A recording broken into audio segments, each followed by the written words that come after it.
E aí, galerinha do YouTube, beleza? Tudo bem com vocês? Nós estamos iniciando mais um vídeo da série Bíblia Comentada, do Gênesis ao Apocalipse. No vídeo anterior nós falamos um pouco sobre os descendentes de Adão e os descendentes de Caim. Dentro da descendência de Adão, nós conhecemos Sete, que é um filho de Adão que vem para substituir Abel. Conhecemos também Enoque e o seu filho Matusalém. E dentro da linhagem de Caim, nós conhecemos Tubal, Caim, conhecemos Jubal, Jabal e um outro Enoque, que não é o Enoque que andou com Deus. Se você tiver interesse e quiser conhecer um pouco mais sobre os descendentes de Adão e os descendentes de Caim, é só você ir na playlist Gênesis aqui no nosso canal e você vai ficar por dentro aí de toda essa história que existe por trás da genealogia bíblica. No vídeo de hoje, nós estamos no capítulo 6 e capítulo 7 do livro do Gênesis. Iremos conhecer um pouco sobre a história de Noé. O momento ali em que a maldade ela se espalha pelo mundo até que Deus chama Noé para construir uma arca. Algumas dúvidas que podem surgir se essa história, a história do dilúvio, ela é uma história literal ou simbólica. Uma outra dúvida que eu tinha e eu trago para vocês é em relação à quantidade de espécies que temos hoje. Nós temos aproximadamente 1.800.000 espécies, retirando os vírus, as bactérias, protozoários, e Deus ele fala para Noé levar um par das espécies impuras e 7 pares das espécies puras. Se você multiplicar esses 7 pares e um par, a gente chega a um valor aproximado aí de cerca de 5 milhões de espécies. A gente tem aí esse número multiplicado por 2, a gente chega aí aproximadamente a 5 milhões. A arca, ela tinha aproximadamente 123 metros de comprimento, a altura era em torno de 14 metros e de largura a gente tem aí cerca de 23 metros. A arca tinha 3 andares e a pergunta que talvez possa vir à mente se caberia essas 5 milhões de espécies dentro da arca, né? Como que a gente resolve aí esse impasse? Então, no vídeo de hoje nós iremos conhecer aí a história do dilúvio e iremos conhecer também o momento aí em que a maldade ela se espalha pelo planeta Terra até Deus chegar ao ponto de se arrepender de ter criado a raça humana. E sem mais enrolação, vamos começar o vídeo de hoje.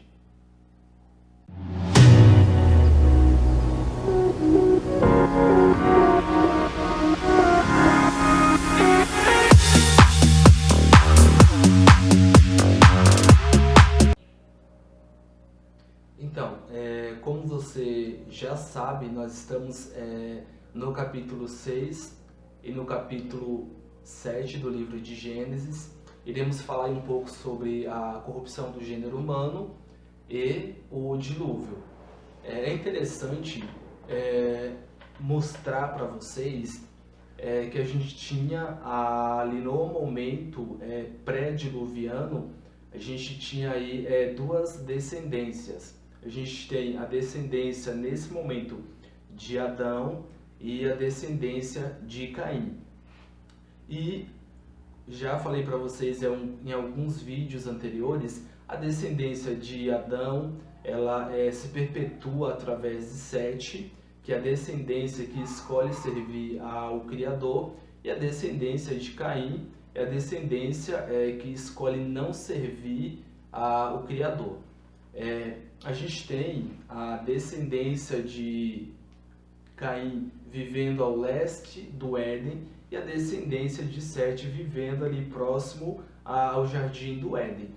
E uma das ordens que Deus ele dá para a linhagem de Sete é que a linhagem de Sete não deveria se misturar com a linhagem de Caim.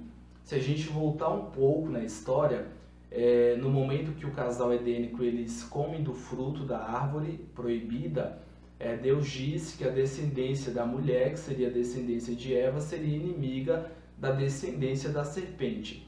A descendência da serpente a gente tem que é Caim, e a descendência da mulher a gente tem que é a descendência que se perpetua através de Sete. Tem um verso bíblico que diz que os filhos de Deus eles se misturaram com os filhos dos homens. E esse verso ele nos diz que a descendência de Sete ela se mistura com a descendência de Caim. E qual que é o problema em essas duas descendências elas se misturarem, né, entre si? Já que Caim também era filho de Adão e Eva, assim como Sete, e Sete e Caim são irmãos.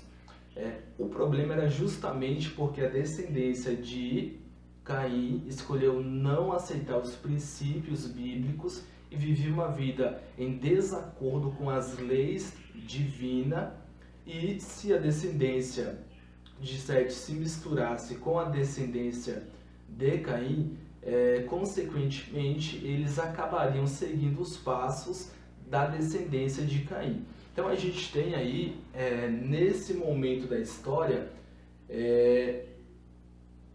a maldade ela se perpetuando, ela se proliferando, na verdade, através da descendência de Caim.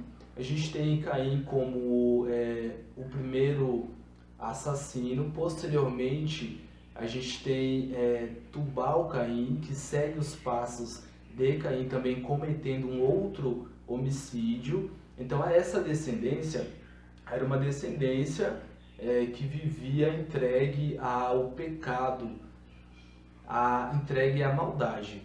E a gente tem aí o relato bíblico, né, que há um momento em que os descendentes de Sete eles começam a visitar ali o acampamento dos descendentes de Caim e começa a tomar as filhas dos homens para si. A Bíblia fala dessa forma, e eles começam a coabitar entre eles, né? Então a gente tem essa mistura entre essas duas descendências, e chega um momento que tanto a descendência de Sete, de Adão, quanto a descendência de Caim vive uma vida em desacordo com os princípios bíblicos.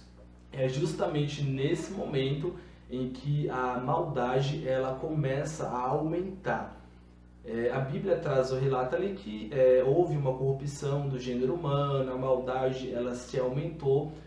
Só que se a gente analisar um pouco mais a fundo, a gente vai ter que nesse momento os homens eles começam a olhar para si e eles começam a projetar as suas paixões em deuses que não era o Criador. Então a sociedade ali da época ela começa a criar imagens de esculturas e começa a adorar essas imagens, oferecer cultos, e isso já dentro dessa mistura das duas descendências.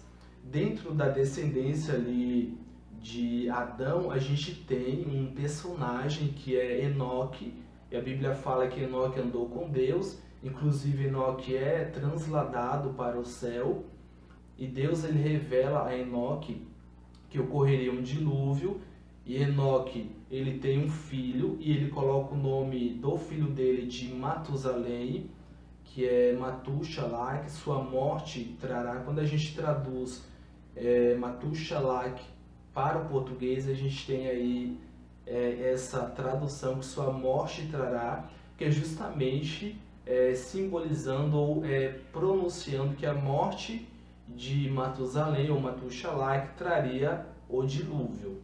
E além de Enoque e de Matusalém, a gente tem um outro personagem que é Noé.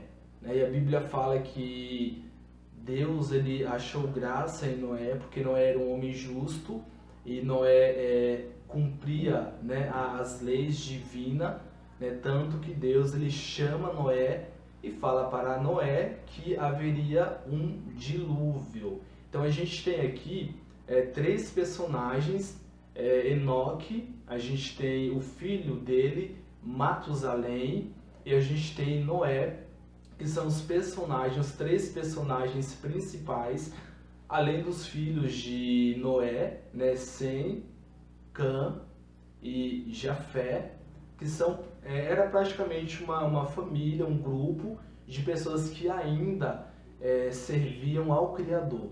E do outro lado a gente tem essa corrupção da sociedade, as pessoas oferecendo sacrifício, eles viviam uma vida em desacordo com os princípios bíblicos, justamente porque era vontade desses deuses, né? Deuses de ouro, de barro, e inclusive alguns adoravam a própria natureza ao invés do Criador. Então a gente tem esse momento que Noé é chamado e Deus ele concede aí as metragens da arca, a metragem côvado, mas eu trago para vocês aí já a metragem em metros, né, que a gente tem aí de comprimento 123 metros aproximado de comprimento, 14 de altura, e de largura a gente tem aproximadamente 23 metros. É interessante que por trás dessa metragem que o Criador ele passa ali para Noé, é a base que a construção naval teve e tem para construir os seus navios, né? Então a gente consegue fazer aí uma análise bastante interessante, né? A gente tem Deus trazendo para Noé as dimensões, as metragens da arca, e anos depois, já na atualidade, a gente tem a construção naval pegando uma referência bíblica para construir os seus primeiros navios, né? Então é algo bastante interessante. Como que essa metragem é a metragem que serve de base para a construção naval? Então a gente tem uma revelação divina, eu acredito que algo que comprove a veracidade bíblica. E a gente tem aí aproximadamente 120 anos de pregação de Noé antes do dilúvio, e nesses 120 anos a gente tem a participação de Enoque. Enoque ele prega acerca do dilúvio. A gente tem também a participação de Matusalém, pregando também acerca do dilúvio. E esses dois personagens, tanto Enoque e o seu filho Matusalém, eles ajudam Noé a construir a arca, né? A gente tem, além desses personagens, os filhos de Noé, né? Eles construindo a arca ali durante todo esse período, não só Noé, mas Matusalém e Enoque pregando acerca do dilúvio. Então a gente tem aí posteriormente a morte de Enoque, permanece seu filho Matusalém. Eu trouxe de uma forma bem rápida no vídeo anterior que no momento que Matusalém morre, a gente tem o acontecimento do dilúvio nesse mesmo ano. Por quê? Matusalém, que é Matusalá, que sua morte trará, ele traz essa profecia em que haveria, né, uma catástrofe, que a morte dele traria algo sobre a terra, a ira de Deus. E é justamente o dilúvio. Então a gente tem aí Noé construindo a arca, né? E após a construção da arca, a gente tem aí a chegada dos animais. Eu falei para vocês que a gente tem aí aproximadamente 1.800.000 espécies. Se a gente multiplicar pelo número de animais que entraram na arca, entraram de 2 em 2, né? um par impuro e 7 pares puro, a gente chega em um número aproximado de 5 milhões. Caberia 5 milhões de animais entre aves e animais terrestres dentro da arca? A resposta é não, não caberia. Qual que é a resposta que eu trago para vocês? A Bíblia ela fala, né, que Deus chama Noé e ele fala que Noé deveria colocar os animais segundo a sua espécie. Ou seja, a gente não teria essas 5 milhões de espécies entrando dentro da arca, mas a gente teria a espécie raiz, a espécie matriz, que seria aproximadamente 400 espécies. O que seria essa espécie raiz, essa espécie matriz? Eu vou trazer de uma forma bem simples, de uma forma bem didática, para que você possa entender o que eu quero dizer. A gente tem hoje diversas espécies de cachorro. A gente tem o pitbull, o husky siberiano, a gente tem o piquinês, o dálmata, fila, pastor alemão. Então assim, a gente tem uma variação de espécies, só que existia um ancestral comum. Existe uma espécie raiz que originou todas essas variações de espécies. Inclusive, a biologia ela comprova isso. Então, seria necessário somente uma espécie de cachorro, que seria o ancestral comum, e essa única espécie daria aí origem a todas essas outras espécies, essas outras variações. Existe dentro do nosso DNA algumas informações, e essas informações ela consegue aí dar origem a algumas outras espécies, variações. Eu acho que você conseguiu entender. E assim é com a espécie de gato. A gente teria um ancestral comum. Isso não é evolução, tá, gente? Isso, na verdade, é variação de espécie.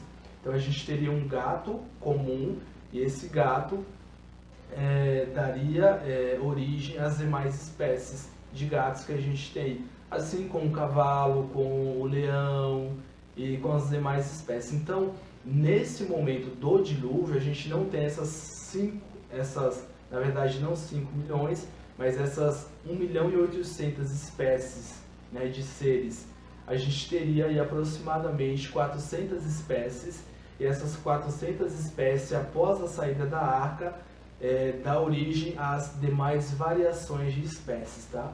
Eu estou trazendo isso aqui, isso é um dado científico, é um dado comprovado pela ciência, pela biologia, e não se trata de evolucionismo, se trata de variação de espécies, de grupos, tá?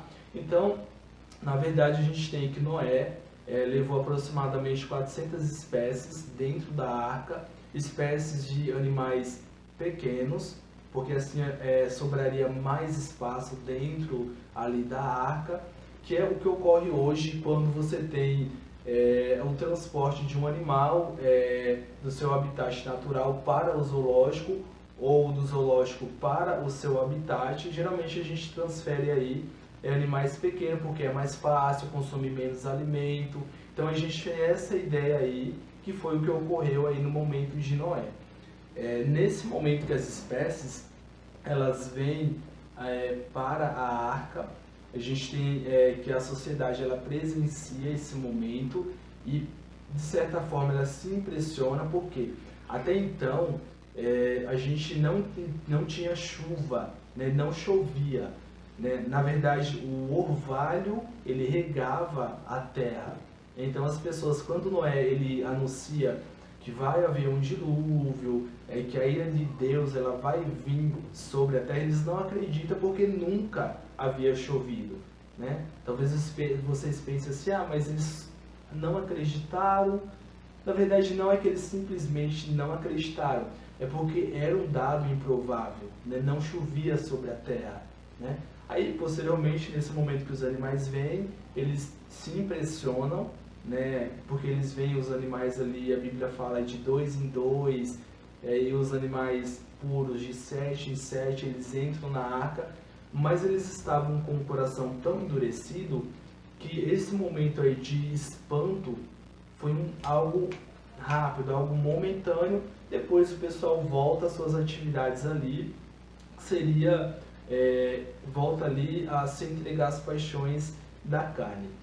E posteriormente, né, após Noé e sua família entrar na arca, né, a gente tem aí nesse momento um pouquinho antes a morte de Matusalém, né, e posteriormente desce um anjo do céu, fecha a porta. É interessante que a porta ela fecha de fora para dentro, porque quando a pressão da água ela bate sobre a porta, não tinha como a porta se abrir. Se ela fechasse de dentro para fora, a pressão da água abriria a porta, inundaria a arca, e Noé, junto com os animais, morreriam porque a arca iria afundar, né? Mas é interessante que a porta fecha de fora para dentro, né? Então a pressão ali faz com que a porta não se abra, né? Já que a pressão é contrária ali à água, né? É interessante isso. Dando continuidade, Noé entra, o anjo fecha a porta e após 7 dias, né, de espera, finalmente ocorre o dilúvio. Eu quero trazer para vocês um outro dado que eu acho extremamente interessante, algo assim que mostra como a Bíblia ela se completa e como não existe contradição nos textos bíblicos. O que acontece, na verdade, é uma falta de entendimento da nossa parte. Por quê? Voltando um pouco lá no início da criação, Deus ele fala o seguinte: no momento que ele está criando a terra, ele fala que junte-se as águas em um só lugar e apareça a porção seca, né? Se você analisar esse texto bíblico, você percebe ali que as águas se juntou em um só local e apareceu a porção seca. Então a gente tinha um único continente. Hoje a gente tem aí a América do Sul, Central e América do Norte. A gente tem do outro lado, separado por águas, a África, ali. A gente tem continentes separados, mas antes existia apenas um único continente. Esse continente, segundo a história, era chamado de Pangeia. Se você depois quiser dar uma olhada, uma pesquisada sobre a Pangeia, existia apenas um único continente. Então a fala, o texto bíblico, quando fala que apareça a porção seca no singular e não no plural, as porções secas, e a gente olha para a nossa sociedade hoje, a gente pensa, mas é uma contradição, já que não existe apenas uma parte seca ali de terra, mas vários continentes, mas justamente por isso, né?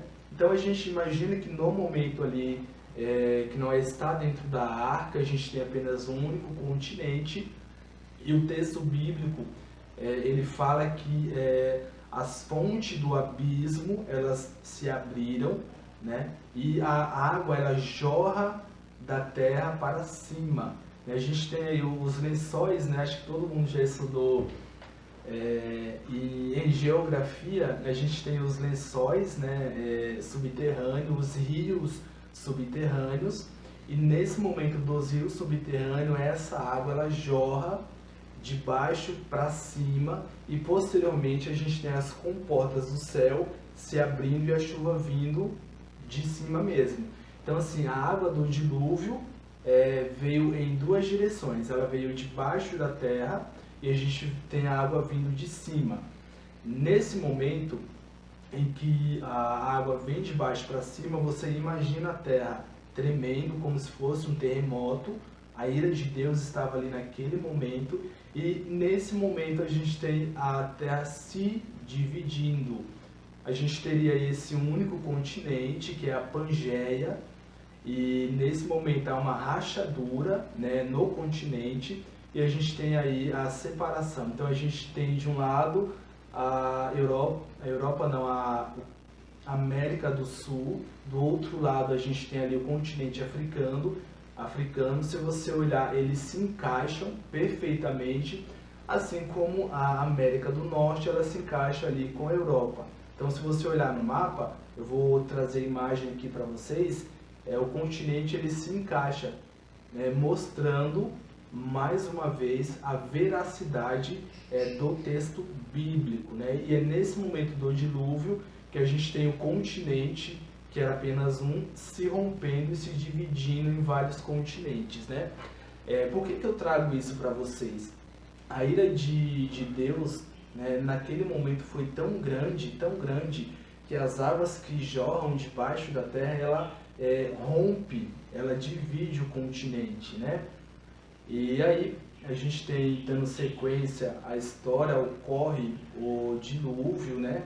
A arca, ela começa a flutuar. É interessante que a arca ela não tinha leme, então ela não foi feita para navegar, mas apenas para flutuar. E nesse momento que começa a chover, a sociedade ali da época, a população que vivia, elas começam a clamar por Noé, pedindo ajuda a Noé.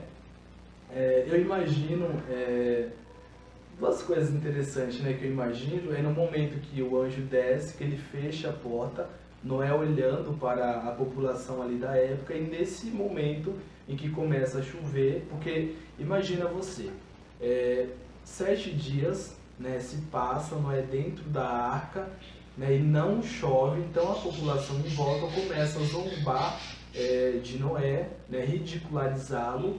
Mas no momento que começa a chover, eu imagino a sensação ali que Noé teve, né? De ter sido zombado, escarnecido, desacreditado, pregado durante 120 anos e ninguém ter dado credibilidade a ele. E agora começa a chover e tudo que ele havia anunciado, tudo que ele tinha pregado se cumpre, né? E as pessoas veem que realmente Noé tinha razão.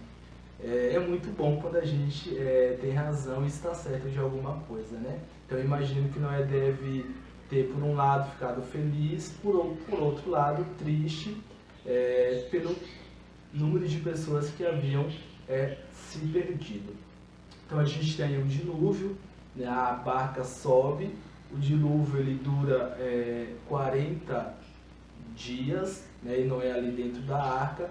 É interessante que no momento que começa a chover, e é uma chuva muito violenta, e as comportas da terra, do abismo, elas se abrem e jorra a terra, né? E jorra, na verdade, a água, né? Os animais ali dentro da arca, eles começam a gritar, né? A grunhir, porque era algo tão violento que a água batia na arca, né? E balançava a arca, parecia que a arca ia virar. Então os animais eles ficaram de certa forma apavorados, e o próprio Noé também nesse momento ele sente um pouco de medo, porque foi algo muito violento, né?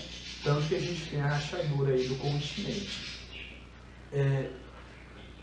Se a gente analisar hoje, nos dias atuais, não existe muita diferença do tempo em que Noé viveu, com exceção do dilúvio, né? A gente tem aí um grupo de pessoas que escolhem servir ao Criador, servir às leis divinas. Do outro lado, a gente tem aí esse outro grupo de pessoas que, além de não servir, na maioria das vezes acabam zombando desse grupo, né? Eu estou falando para você nesse momento, que é cristão, que congrega em alguma igreja. Geralmente a gente tem um pouco de zombaria por parte da população, né? Seja pelo jeito que você se veste, seja pela forma como você alimenta, né? Eu falei para grupos que fazem reformas de saúde, né? Então a gente tem um pouco dessa zombaria. Só que o bacana é que, assim como Noé ele estava certo, você quando você escolhe servir ao Criador, você também está certo. Passou um período aí de 120 anos, mais 7 dias Noé dentro da arca, e as pessoas zombando de Noé, né? E talvez você esteja nesse momento sendo zombado por algum motivo, ou até mesmo em função de alguma dificuldade que você enfrenta, e as pessoas olham para você e falam que se você é cristão, você deveria prosperar, né? Cadê o Deus que você serve nesse momento? Só que assim como Noé estava certo, e no momento devido, Deus ele vem ali e traz o dilúvio, no momento certo também as pessoas irão enxergar a verdade que existe em você. Eu vou finalizar o vídeo por aqui, para não ficar muito longo, não ficar cansativo. No próximo vídeo a gente continua a história aí, o momento em que Noé sai da arca, em que Noé oferece sacrifício, né? E também o momento em que Deus traz aí o arco-íris, tá? Por hoje é só, tá? Agradeço a você que assistiu o vídeo, se inscreve, manda esse vídeo para alguém que você acha que deva escutar essa mensagem. É isso aí, galera, abraço e até o próximo vídeo.